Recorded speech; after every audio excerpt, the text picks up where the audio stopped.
Merci à l'équipe de louange.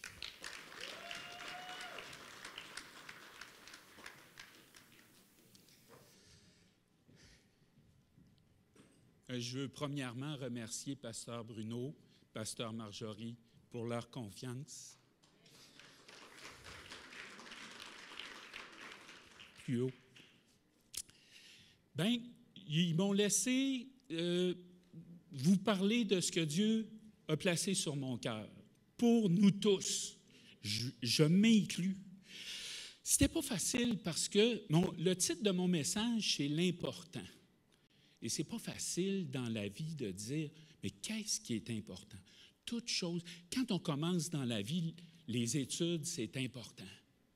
Après ça, choisir la personne avec qui on va se marier, c'est important. L'éducation des enfants, c'est important. Payer ses comptes, c'est important. Il y a toutes sortes de choses. On ne sait plus où donner de la tête. Pour vous donner un exemple, moi, chez moi, c'est moi qui passe la balayeuse. Suzanne, elle lave le plancher. Je peux vous dire, quand elle a fini de laver le plancher, c'est important. Mais dans la vie chrétienne, qu'est-ce qui est important? Qu'est-ce qui est important? Hein? Bien, je veux vous parler de 3 choses importantes. Le premier, c'est le salut. On le sait, le salut, comment c'est important. Et surtout, le préserver. Le salut, c'est mon droit d'entrée aux noces de l'agneau. C'est ça le salut. Hein? Et j'obtiens ce droit d'entrée par la foi en Jésus-Christ. C'est par la foi que j'ai accès à la grâce de Dieu. Acte 16, 31, je ne sais pas. Oui, c'est déjà là. Hey, tu marches. C'est beau, ça. Paul et Silas, c'est Philippe. Merci, Philippe. Paul et Silas répondirent, « Crois au Seigneur Jésus et tu seras sauvé, toi et ta famille. » Quand même assez simple, hein? Le deuxième point important, c'est pardonner.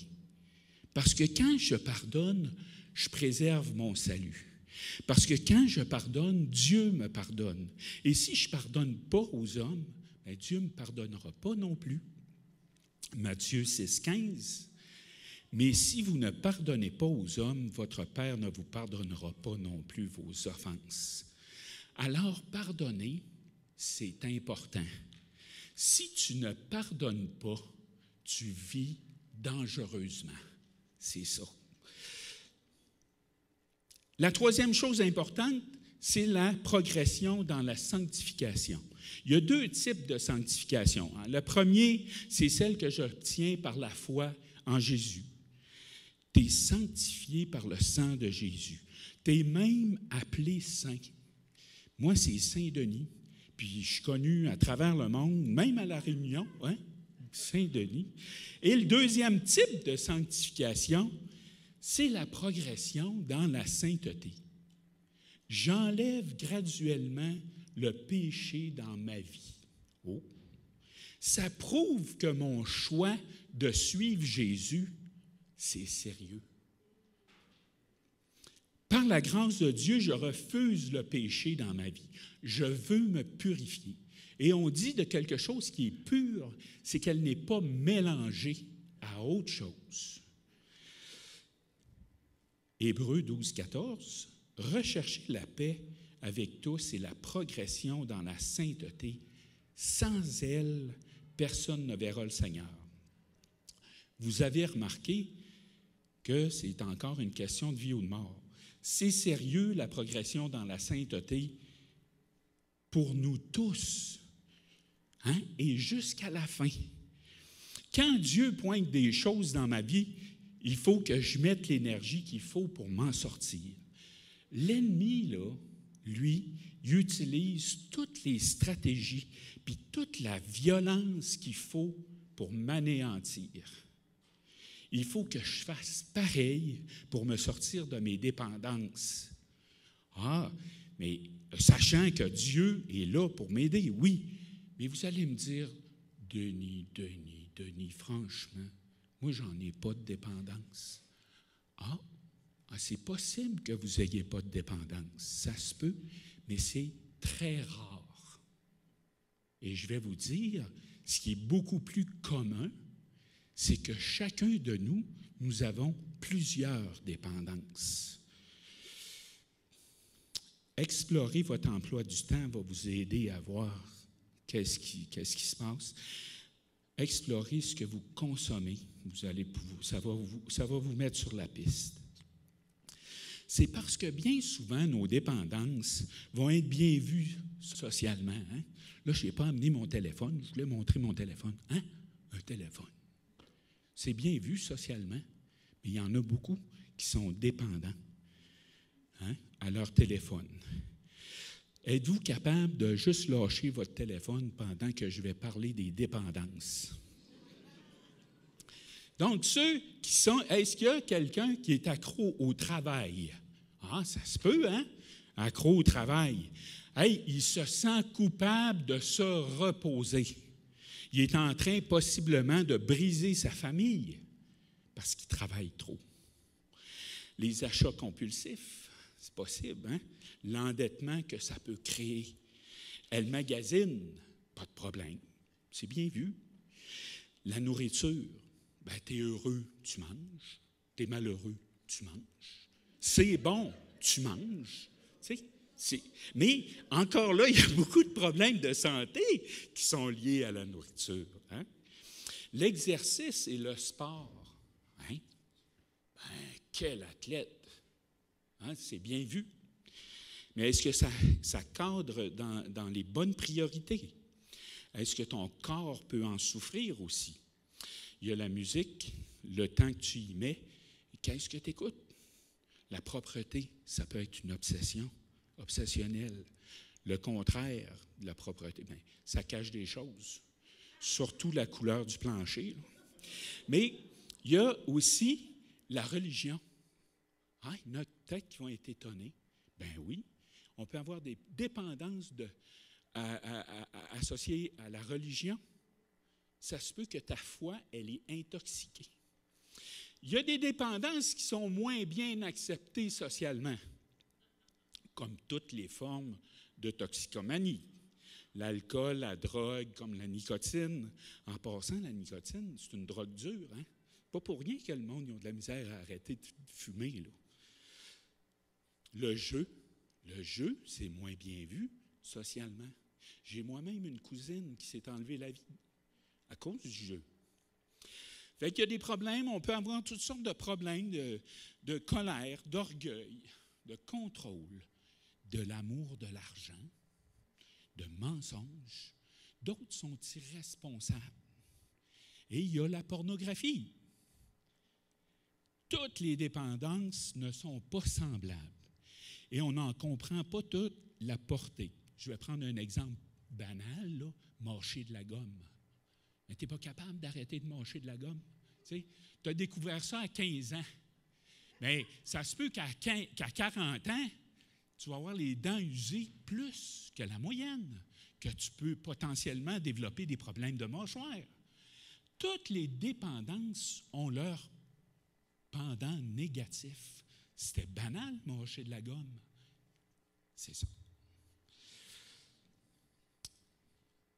Tous ces gestes, ces comportements-là, ces conduites-là sont bien souvent contraires à la parole de Dieu. Et dans certains cas, dommageables pour la santé physique, la santé mentale, la santé émotionnelle. Et c'est souvent dommageable pour nos relations et notre croissance spirituelle. Il y a tout un processus qui mène à la dépendance. Là, je ne vais pas m'attarder là-dessus, mais souvent on développe ça assez jeune. Mais comment je fais pour savoir si j'ai juste une mauvaise habitude ou si j'ai une dépendance? Ça, je vais m'arrêter là-dessus. Le premier critère, il y a 4 critères. Le premier critère, c'est l'obsession. Hein? Ça accapare notre conscience. Ça ne lâche pas. Ça revient souvent. On est capable de faire des kilomètres en pyjama, en pleine tempête de neige, pour aller chercher ce qu'on a besoin. Ça se peut. Puis riez pas, hein? Ça, c'est déjà vu. Ça prend ça. Ça le prend. ou bien c'est l'activité qui nous obsède. C'est possible. Le deuxième critère, c'est les conséquences négatives. Il y a des effets négatifs pour nous, pour notre famille. On peut faire une chicane à cause de notre activité. Hein? On peut causer des ennuis à plein de monde parce qu'on a voulu cacher quelque chose. Le troisième critère, c'est la perte de contrôle. Ça revient tellement souvent à notre esprit qu'on y succombe. Ça nous prend la dernière version, ça nous prend la dernière nouveauté. On n'est pas capable de faire le bien finalement. Et on peut dire, je vais arrêter quand je serai prêt à arrêter. C'est comme si on avait écrit un livre qui s'appelle « Demain, j'arrête de boire ». Tu sais? Quatrièmement, il y a le déni. Le déni, on refuse de croire qu'il y a un problème. Le refus de voir les choses en face, c'est la négation de la réalité. Bien des gens luttent seuls. Hein? On lutte seul. On veut être délivré en cachette. Hein? C'est rare les gens qui lâchent le péché par sagesse. Oui, je lâche ça. Et non, généralement, c'est parce qu'on se fait prendre le doigt dans la porte. Hein? Il y a des qu'il y a des conséquences négatives. Hein? Là, il faut que la souffrance de notre état actuel soit supérieure à la peur du changement. Retenez bien ça. On appelle ça frapper le fond du baril. On est tanné de souffrir, puis on est en train de mourir spirituellement, puis parfois physiquement.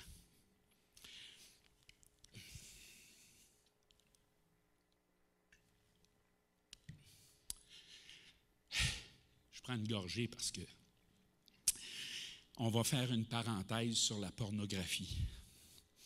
Soyez bien à l'aise. N'en parler, c'est pas péché. Mais il y en a qui vont se tortiller sur leur chaise, c'est certain. Tu sais, c'est un péché qui est chargé de honte. Hein? Il y a 84% des chrétiens qui veulent qu'on en parle. Comme moi, je vais en parler là, ouvertement. Je continue dans les statistiques. 70% des hommes, chez les chrétiens, on parle des chrétiens là, 70% des hommes consomment de la porno régulièrement. 26% quelquefois. 4% jamais. Du côté des femmes, 35% consomment de la pornographie régulièrement. 50% grosso modo, quelquefois. Et 16% jamais. Ces statistiques-là viennent de EMCI-TV. Vous connaissez? Donc, ça touche pas mal de monde. Je suis certain et je pense que c'est moins pire ici. Je suis sérieux quand je dis ça.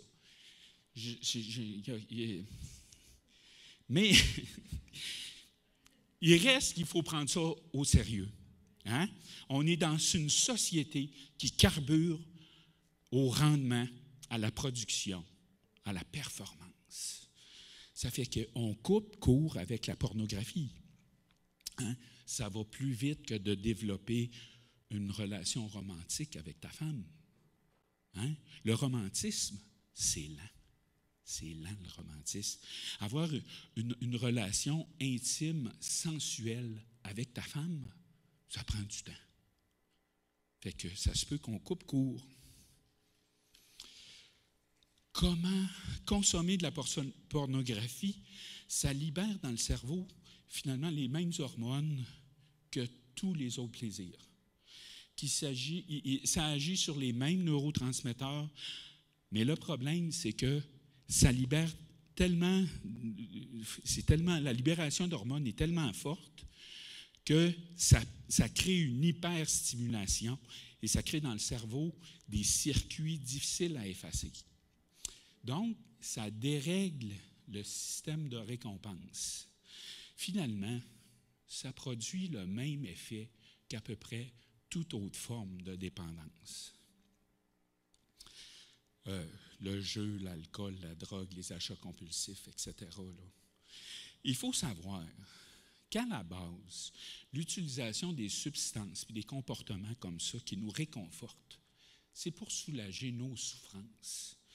Si ton mari ne t'a jamais dit qu'il consommait de la pornographie, bien, c'est sûr que quand vous vous fréquentiez, il était sur le mode séduction, il n'était pas sur le mode répulsion. Là, hein? Généralement, il a développé cette dépendance-là avant de te connaître. Quand tu as une dépendance à la pornographie, ça crée toutes sortes de désordres. Pas juste dans tes pratiques sexuelles. Là.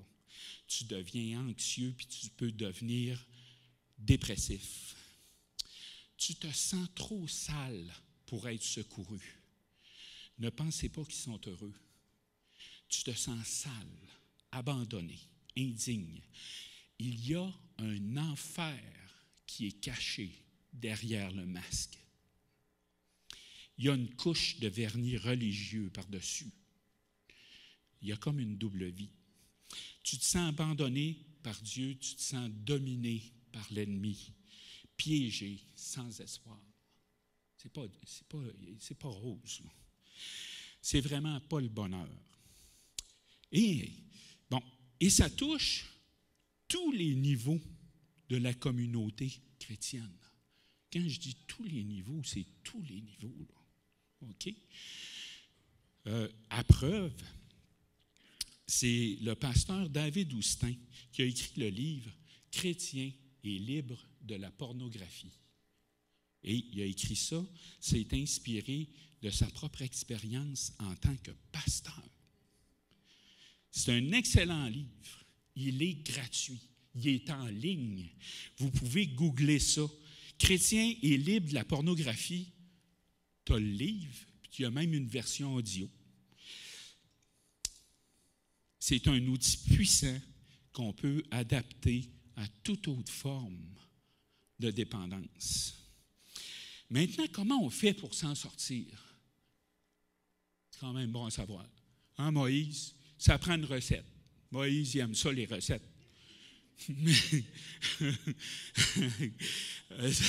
Ça se peut que j'ai prié le Seigneur pour qu'il me délivre. J'ai prié. Seigneur, délivre-moi. Mais il ne me délivre pas. 10% des personnes vont être délivrées de peu importe la dépendance surnaturellement. Les autres, Dieu met en place un processus de délivrance.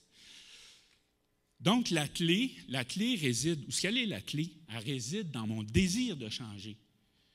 C'est important parce que c'est difficile d'aider quelqu'un de se sortir de la boue quand il aime ça se rouler dedans. Hein? Il n'y a pas de changement. Écoutez bien, là. Il n'y aura pas de changement sans changement. Hein? C'est songer. Hein? Le premier pas, c'est reconnaître, c'est admettre que je suis impuissant, que j'ai perdu la maîtrise de ma vie. C'est ça qu'il faut. Ensuite, sortir de l'ombre. Ça, c'est rough. Sortir de l'ombre, mettre ça à la lumière. Sortir de cette dimension du mensonge. Hein? On le sait, le diable, c'est le père du mensonge, mais c'est la vérité qui libère. Hein?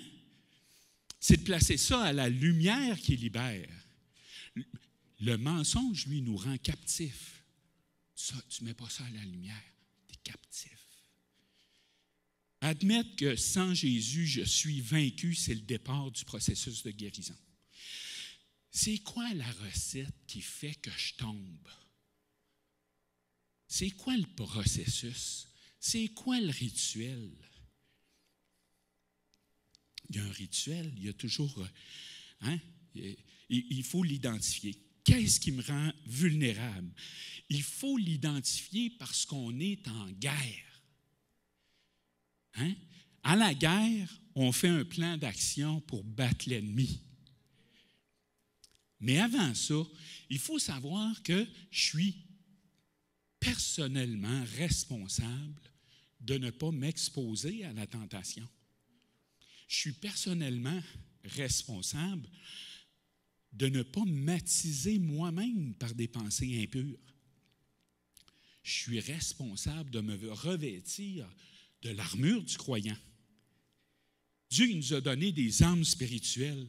C'est parce qu'on allait avoir à se battre, mais il nous garantit la victoire. On a la victoire avec le Seigneur. On va gagner. Il peut y avoir des outils du monde qui vont nous aider. Faire mettre un filtre parental sur ton téléphone, ça peut aider. Être redevable, ça peut aider. S'occuper l'esprit, ça peut aider. Tout ça, ce n'est pas mauvais, mais ce n'est pas grand-chose face à l'efficacité de la foi qu'on va mettre dans la parole de Dieu. C'est ce que Jésus a fait au désert. Hein? Il a déjoué Satan avec la parole de Dieu. On peut prendre autorité sur la dépendance en proclamant comme ça, « Je suis libre en Jésus. Je ne suis plus esclave du péché, je suis un enfant de Dieu. » Dépendance à la pornographie, tu as été vaincu à la croix. Je ne veux plus de toi, lâche-moi, quitte-moi maintenant dans le nom de Jésus. OK? C'est une déclaration qui est puissante. Dans le livre de David Houstin, il y en a plusieurs déclarations comme ça, tout aussi puissantes les unes que les autres, appuyées par la parole de Dieu.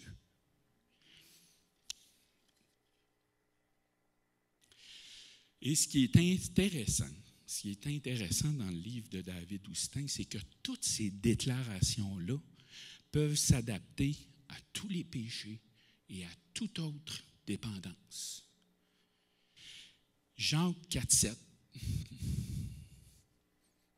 Soumettez-vous donc à Dieu, résistez au diable et il fuira loin de vous. On sait c'est quoi? 1 Thessaloniciens 4, 3 à 5, version du Sommeur. Ce que Dieu veut, c'est que vous meniez une vie sainte, que vous vous absteniez de toute immoralité, que chacun de vous sache gagner une maîtrise parfaite de son corps pour vivre dans la sainteté et l'honneur, sans se laisser dominer par des passions déréglées comme le font les païens qui ne connaissent pas Dieu. Une autre version, français courant. Voici ce que Dieu veut, c'est que vous soyez saints, que vous vous absteniez de l'immoralité, que chacun de vous sache prendre femme d'une façon sainte et honorable, et non en se laissant dominer par des mauvais désirs, comme les païens qui ne connaissent pas Dieu. Marcher dans la volonté de Dieu, ça procure une satisfaction incomparable à tout ce que le monde peut m'offrir.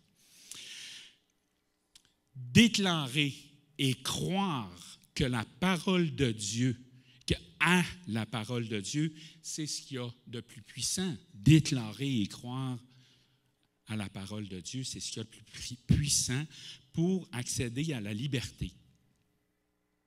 Il faut que je prenne le temps de le faire. Un des critères nécessaires au réveil, c'est la sainteté du peuple de Dieu. Quand je me sanctifie, je contribue au réveil.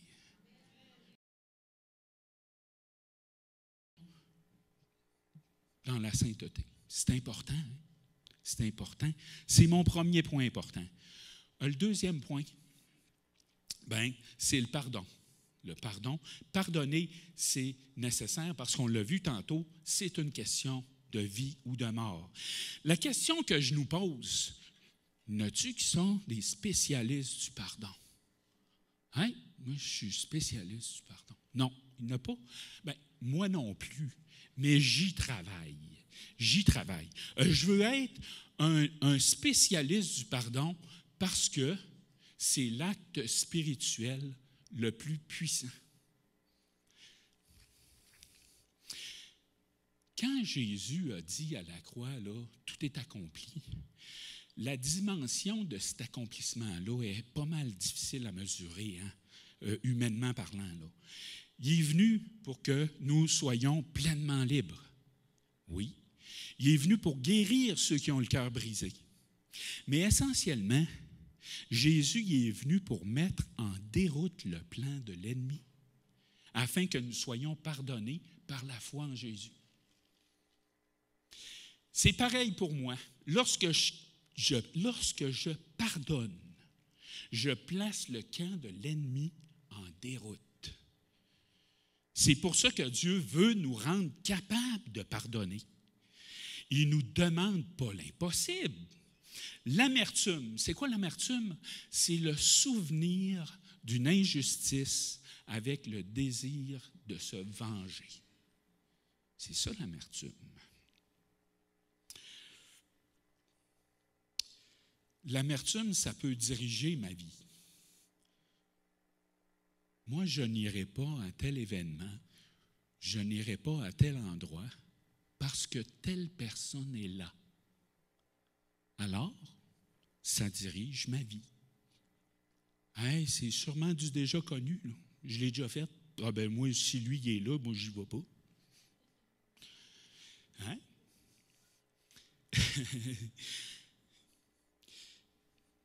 Le pardon, ça exige un paiement. Mon paiement, c'est de renoncer au désir de me venger. Jésus il a payé le fort prix pour que je sois pardonné. Il a souffert moralement, Jésus, physiquement, mentalement. Pour moi, il peut être difficile de pardonner parce que c'est l'autre qui devrait payer. C'est pas moi. Hein? C'est mon souci de justice qui me fait penser comme ça. C'est l'autre qui doit payer. C'est pas naturel de pardonner. L'homme naturel, qu'est-ce qu'il fait? Il se venge. Hein? Romains 12, 19. Ne vous vengez point vous-même, bien-aimés, mais laissez agir la colère, car il est écrit, à moi la vengeance, à moi la rétribution, dit le Seigneur. Donc, je laisse Dieu agir. Il veut me libérer de la vengeance. Il veut que je pense à d'autres choses. Occupe-toi pas de ça, je m'en occupe. Donc, quand je pardonne, je place Dieu sur l'affaire. Je mets Dieu sur l'affaire. Hein? Et mes pensées sont libérées pour des choses plus importantes que d'essayer de me venger. Et en plus, ça me permet d'éviter une vengeance injuste parce que lui seul connaît les arrière-plans de chacun. Là. Moi, si je me venge, ça se peut que, pas bon. L'amertume peut être dirigée vers les autres, généralement. Hein? Vers moi-même, ça se peut. Ou envers Dieu. Si elle est dirigée envers moi-même, bien, j'ai assez d'assumer les conséquences de mes mauvais choix. Hein? Faut arrêter l'autoflagellation là, qui dit, hey, là, Dieu, il m'a pardonné. Dieu m'a pardonné. Fait que, si elle est dirigée vers Dieu, là, je vais vous laisser cette partie-là, où je me dois d'améliorer ma compréhension dans le monde auquel on vit. Faites des études, faites des recherches dans quel monde on vit. Je vis dans un monde déchu, dans un monde où je peux être malade, dans un monde où je peux avoir des accidents, dans un monde où il peut y avoir des morts subites. Ça arrive, ça.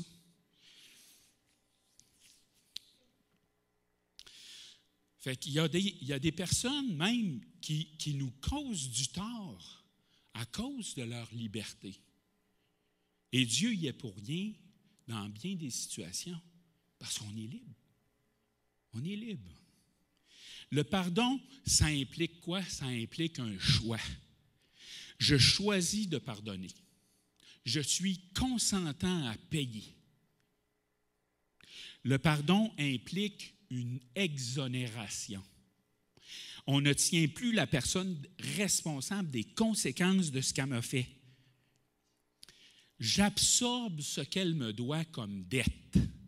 Je la décharge de sa dette. Le pardon implique une substitution. C'est pas l'autre qui paye, c'est moi qui paye. Hein? Je paye pour les dommages. Jésus me pardonne à la croix. Moi, je pardonne mon offenseur et j'obtiens la liberté. Il faut s'aimer assez pour être prompt à pardonner, à se libérer. Si je souffre encore, ça se peut que je souffre, je me suis fait offenser. C'est normal, il y a de la souffrance là-dedans. Là. Hein? Ça implique que je n'ai pas tout à fait, ça veut dire, c'est indicateur. Ça m'indique que je n'ai pas tout à fait libéré mon offenseur, parce que je souffre encore. Je retourne donc à ma démarche de pardon autant de fois que ça va prendre pour arrêter de souffrir. C'est l'indicateur qui me confirme que j'ai pardonné. Cependant, une déconnexion père-enfant, mère-enfant va toujours rester sensible et douloureux, même si tu as pardonné. Tu sais, si ta mère te rejette comme fille, c'est normal que ça reste sensible. Des enfants qui rejettent leurs parents, même si tu pardonnes, ça va demeurer sensible. Le diable véhicule des mensonges pour nuire à notre capacité de pardonner.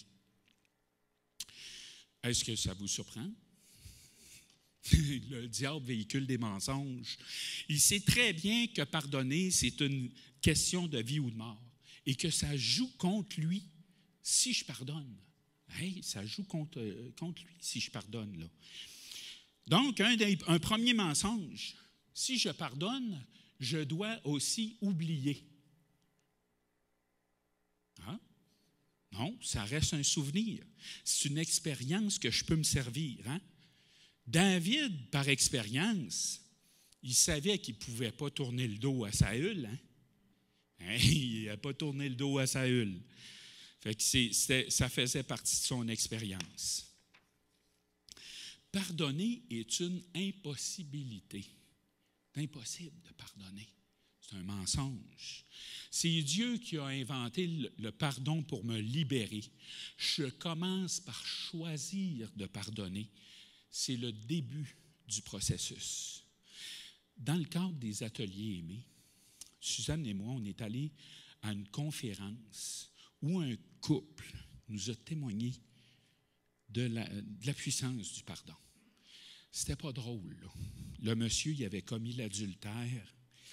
C'était lourd. C'était lourd. Mais sa femme, elle a décidé de lui pardonner. Elle a pris cette décision. Et ça a duré des années où la souffrance était là. Quelques années. Jusqu'au jour où elle continuait d'investir dans son couple, ils ont décidé de faire un voyage en Israël. Puis, ils se sont fait baptiser ensemble dans le Jourdain. À ce moment-là, Dieu a enlevé la douleur. Fait qu'elle, ce couple-là est heureux aujourd'hui parce que la dame, elle a décidé de pardonner, mais d'attendre le jour de la délivrance aussi. Parce que ça se peut que, hey, c'est long, ça va être dur. Hey, c'est lourd. Mais, attends, Dieu n'a pas dit son dernier mot.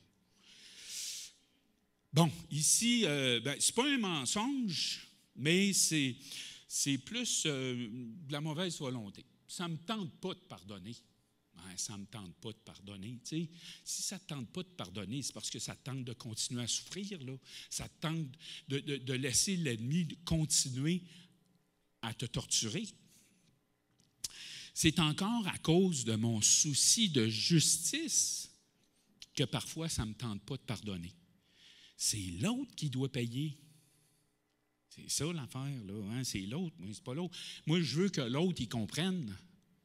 Hein? Le connaissez-vous, ce verset-là? Il faut que l'autre, il comprenne. Hein? Moi, je ne l'ai pas trouvé encore, là. Si je viendrai me voir après. Je ne l'ai pas trouvé.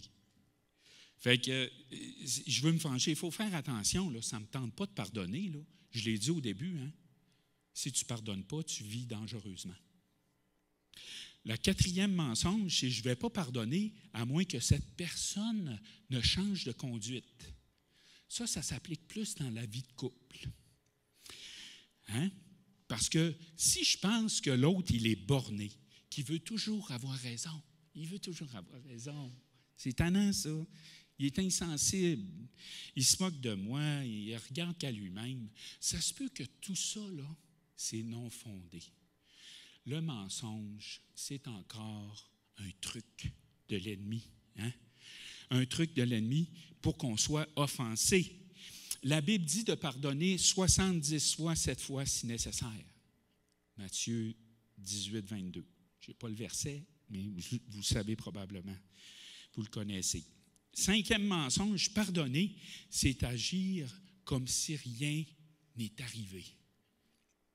Ben non, parce que dans une démarche de pardon, pour ceux qui ne savent pas, une démarche de pardon officielle, là, j'ai une feuille puis je fais une démarche de pardon, j'écris le nom de mon offenseur, j'écris les faits. Qu'est-ce qui est arrivé? Après ça, j'écris toute la douleur émotionnelle que ça a causée. Après ça, je prie pour moi et pour mon offenseur. Pour moi, pour dire, je renonce à la vengeance. Après ça, je prie pour mon offenseur. C'est ça une démarche de pardon. Donc, il n'est pas rien arrivé, là. Il n'est pas rien arrivé. J'ai tout détaillé ça. On n'est pas dans un monde de calinours et de licornes. Hein? Un autre mensonge, je dois pardonner immédiatement. Ah, ben oui, c'est bien mieux de pardonner tout de suite. Hein? Oui, mais ça t'attend, là. Si tu te fais offenser gravement, ça se peut que tu vas être en colère. Et c'est le processus normal. Il ne faut pas se sentir coupable de rentrer dans un processus émotionnel normal. Il y a la phase de la colère. Après ça, ça se peut qu'on ait peur. Peur que notre vie bascule, par exemple. Ben, ça se peut. Après ça vient la tristesse. C'est un processus naturel. Ça prend du temps pour vivre tout ça. Il faut donner le temps à notre cerveau de revenir à un équilibre chimique normal. La solution, moi j'ai trouvé ça, excusez, c'est ma découverte. J'ai découvert ça pour vrai. Tu te fais offenser. Comment faire pour que ça dure moins longtemps, cette colère? C'est entreprendre un processus de pardon. Parce que quand je décris la douleur émotionnelle que ça m'a fait, à notre partenaire, qu'est-ce que ça m'a fait? J'explique. Tu me blesses, ça me fait mal, comme ça, comme ça, comme ça, comme ça. Fait qu'il ne peut pas dire qu'il n'y a rien arrivé, là. Hein? Fait que si je lui pardonne, mon offenseur va se dire que ce qu'il a fait, c'est pas grave, c'est pas vrai. Mais mon offenseur, dans la vie de couple, là, ça se peut qu'il ne mérite pas nécessairement mon pardon. Mon partenaire a besoin de mon pardon. À l'exemple de Jésus qui est venu sur la terre parce que j'avais besoin de son pardon. Concernant les offenses mineures, tu sais, j'ai comparé ça à un verre de lait qu'on renverse sur la table. L'offense mineure, je ramasse ça tout de suite, hein, c'est ce qu'on fait. Mais si l'offense mineure, je ramasse ça tout de suite, hein, c'est ce qu'on fait. Mais si tu le laisses sur la table, au bout d'une semaine, ça va prendre un petit peu plus d'énergie là, pour enlever tout ça. Fait que l'idéal, les offenses mineures, on règle ça tout de suite. Et puisque Dieu me demande de pardonner, bien ça se peut, je me donne le droit d'avoir des attentes envers Dieu. Que je m'attende à ce qu'il agisse. J'ai décidé de pardonner, bien, je vais m'attendre à ce que Dieu agisse, à ce qu'il m'aide, à ce qu'il bénisse ma démarche et que j'arrête de souffrir. Seigneur, je veux arrêter de souffrir. Je peux me permettre d'avoir ces attentes-là. En conclusion sur le pardon, entreprendre une démarche de pardon permet de me libérer d'une souffrance encourue à cause de mes pensées. C'est à cause de nos pensées qu'on souffre. Ce sont mes pensées qui font que je souffre. Si je veux m'élever au-dessus de ces pensées-là, je peux éviter la souffrance et les démarches de pardon. Voici quelques exemples d'affirmations que je peux me faire pour éviter tout ça. L'offense ne m'atteint pas. Si je me dis ça, l'offense ne m'atteint pas. David le fait avec son frère Éliab. Dans le contexte du combat avec David et Goliath, une fois rendu sur le champ de bataille, là, David il a vu clair dans la stratégie de l'ennemi. Ça l'a rendu son frère Éliab jaloux. Ça fait qu'il s'est mis à dénigrer David. Il dit, qu'est-ce que tu fais ici, toi? Qu'est-ce que tu fais ici? Hey, qui s'occupe de ton petit troupeau? Quel rabaissement, devant le monde. Là. Il l'a rabaissé, puis en plus, il l'a traité de méchant puis d'orgueilleux. Mais David, il a gardé le focus. Il s'est rendu. La Bible dit, il se détourna d'Éliab. C'est hot, hein? David s'est rendu compte qu'il n'était pas ici pour rien. Hey, là, il se passe de quoi ici? Dieu m'a amené ici, là. C'est pas pour rien. C'est ça qui s'est passé. David, il a gardé le focus, il a gardé les yeux sur ce qu'il devait faire. Il faut qu'on fasse ça. Quand on se fait offenser, on est dans et qu'on sert le Seigneur, lui, ça a fait comme bzzz. Tu sais, Éliab, là, dans le cœur de David, bzzz, ça a juste fait ça. Puis il s'est tourné de bord, il a continué. L'offense ne m'atteint pas. C'est une bonne chose. Son problème ne me regarde pas. C'est son problème. Ça aussi, on peut se dire ça. C'est son problème. Méditez là-dessus. C'est ses bébites. Ce sont ses bébites.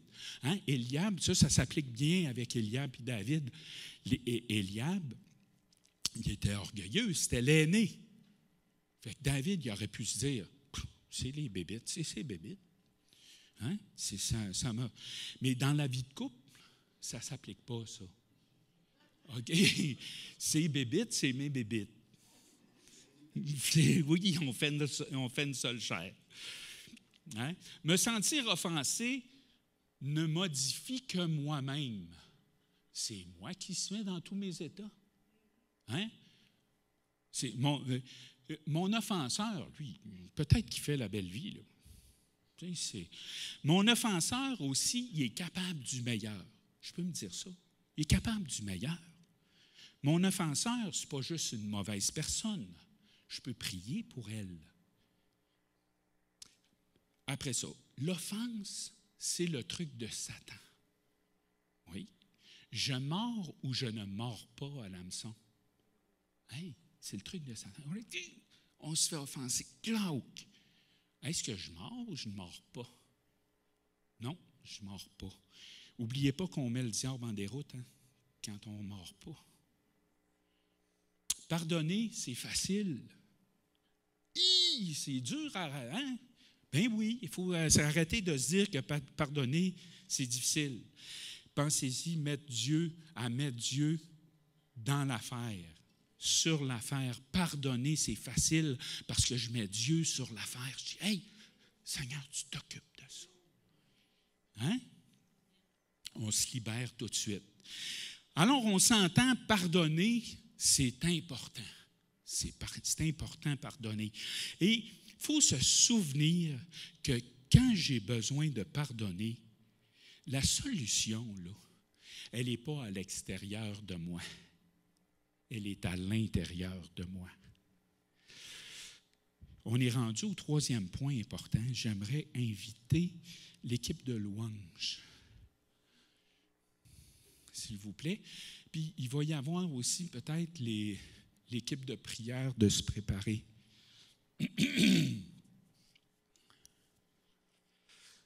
La troisième chose importante, c'est le salut. On l'a vu tantôt, le salut, c'est pas bien compliqué, hein? Crois au Seigneur Jésus et tu seras sauvé. Moi, je n'ai pas trouvé ça compliqué, là. Mais où ça se complique? Le salut, là, ça se complique quand tu es un Thomas. Quand tu t'appelles Thomas, ça commence à être compliqué. Et tu ne vis pas à côté de Jésus, tu vis dans ce temps ici, là. Tu vis à notre époque et tu es un Thomas. Qui aime Thomas? Est-ce qu'il y en a? Ah oui? Ben, ma femme, elle m'aime. Parce que, Pasteur Bruno aussi. Bon, il y en a deux. Thomas, c'est celui qui devait toucher les plaies de Jésus pour croire que Jésus, c'était bien lui. C'est ça Thomas qui a fait. Moi, je suis un Thomas. Thomas, c'était le scientifique de la gang. Tout ce qu'il croyait devait être vérifié. Moi, c'est mon expérience à moi, ça. Je m'explique. J'étais au cégep en 83. Il y a un réveil. Il y a 3 de mes amis étudiants, j'arrive au café étudiant. Il y a 3 de mes amis étudiants, sont assis à une table, il reste une place, je m'assois avec eux autres. Ils me parlent de Jésus. Je n'ai pas trop de misère avec ça, je sais qui est Jésus. Fait que je les écoute parler de Jésus. Là, ils me disent, il faut que tu acceptes le Seigneur. J'ai un petit sourire en coin, là. Puis là, à un bon moment donné, au travers de la conversation, il y en a un qui dit, le Seigneur, il est bon.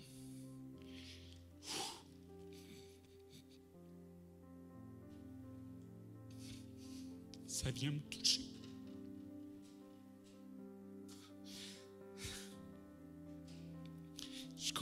Je continue de les écouter. Je continue de les écouter.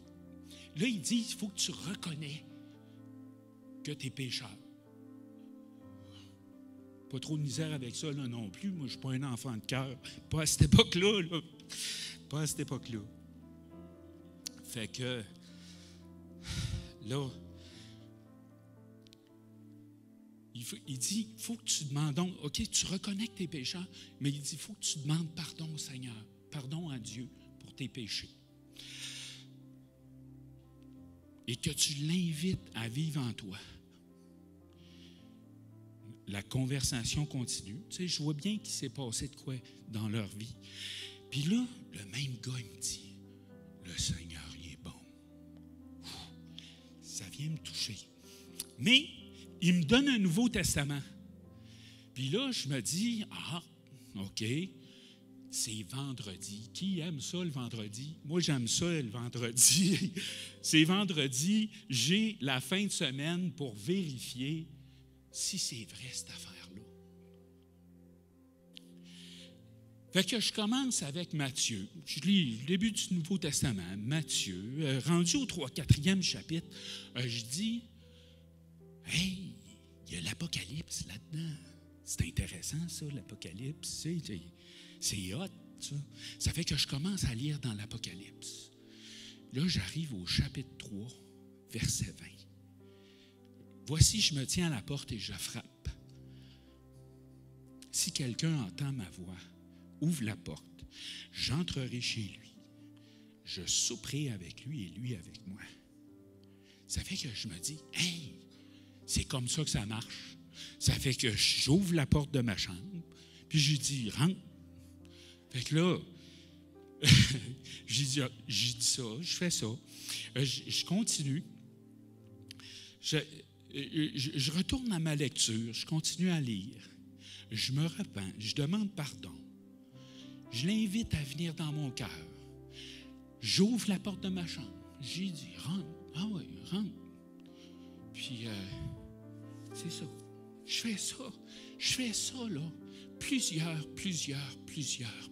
fois. Toute la fin de semaine, finalement. Hein? Je me dis que s'il est là, il va rentrer. C'est ça que je me dis. Fait que là, j'ai lu les évangiles de Matthieu et de Marc dans ma fin de semaine. c'était intense, là. J'ai passé ma fin de semaine à lire la parole de Dieu, à me repentir, puis à lui demander d'entrer. Puis, au bout de la fin de semaine, j'étais rendu au dimanche soir. Bien, j'en ai conclu que c'était pas vrai. Mais non. J'étais un Thomas, moi. Fait que c'était pas vrai. Mais conclure que c'est pas vrai, comment ça prend de temps, ça? C'est pas long, hein? Où tu bascules de « j'ai espoir que c'est vrai » à « je n'ai plus espoir ». C'est terminé, c'est pas vrai. À ce moment-là, clic, ça fait une bascule. Dieu m'a visité. J'ai été rempli de son Saint-Esprit. C'est comme si j'avais touché Jésus. Pareil. J'ai été rempli de lui. C'était une onde merveilleuse qui est rentrée en moi. C'était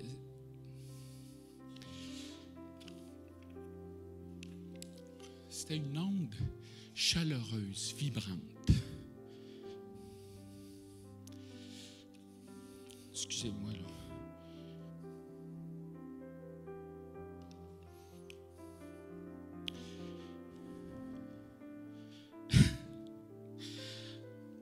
Je suis égaré.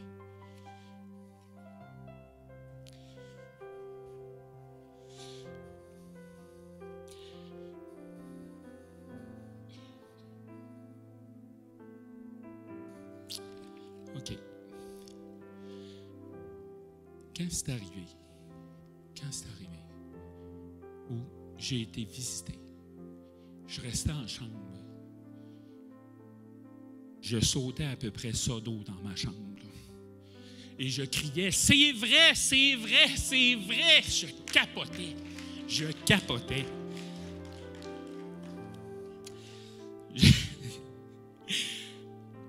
Maintenant, tu sais, j'ai vérifié si c'était vrai. Puis il est venu à ma rencontre. J'ai vérifié. Ça ne m'a pas pris 2 minutes. Là. J'ai raconté, ça m'a pris la fin de semaine pour vérifier que c'était vrai. Quand je disais c'était une onde d'amour pénétrante, chaleureuse, qui me dit oui, je suis bien là. C'est vrai. Maintenant, on comprend aussi que ce qui est important, on revient à l'important. L'important, c'est le salut. L'important, c'est de progresser dans la sainteté. Qu'il faut établir un plan d'action pour progresser dans la sainteté. C'est important. Dieu nous demande de le faire. Qu'il est important de pardonner. Il est important de mettre Dieu sur l'affaire. Je mets Dieu sur l'affaire. C'est important de pardonner. D'avoir des attentes envers Dieu quand on pardonne. Il est important aussi de répondre à l'appel de Dieu. Le salut, c'est important. Ce matin, je veux faire un appel, mais pour ces 3 choses importantes. Le premier, évidemment, c'est pour le salut. Pour ceux, si tu veux confier ta vie au Seigneur, est-ce que Jésus, il frappe à ta porte? Est-ce que Jésus frappe à ta porte? Jésus, il veut rentrer chez toi. Hein, Jésus, peu importe ce que tu veux, ce que tu vis, je veux dire, peu importe ce que tu vis, Jésus, il veut te guérir, il veut te délivrer, il veut te sauver. Il a même pensé l'éternité avec toi, Jésus. Ou, je vais dire d'une autre façon, est-ce que tu veux que l'Esprit de Dieu témoigne à ton esprit que tu es son enfant? Le deuxième appel, c'est pour ceux qui décident de pardonner, qui veulent entrer dans un processus de pardon. Tu dis, Seigneur, je viens d'entendre ça sur le pardon, puis je pense que je vais pardonner. Au moins, je prends une décision de pardonner. Pour ceux, c'est ça. Ou pour ceux que c'est impossible de pardonner. Ils se disent, non, c'est impossible de pardonner. C'est pour eux aussi. Le troisième appel, c'est pour ceux qui veulent progresser dans la sainteté. Si Dieu pointe des choses dans ta vie, ou est-ce que tu te sens captif de quelque chose et que tu te sens concerné par un de ces appels, lève-toi, puis viens en avant, l'équipe de prière vont prier pour toi. Peu importe ton besoin de pardonner, de te sanctifier, ou que Dieu témoigne à ton esprit que tu es son enfant. L'équipe de prière va être là pour vous aider à faire l'important.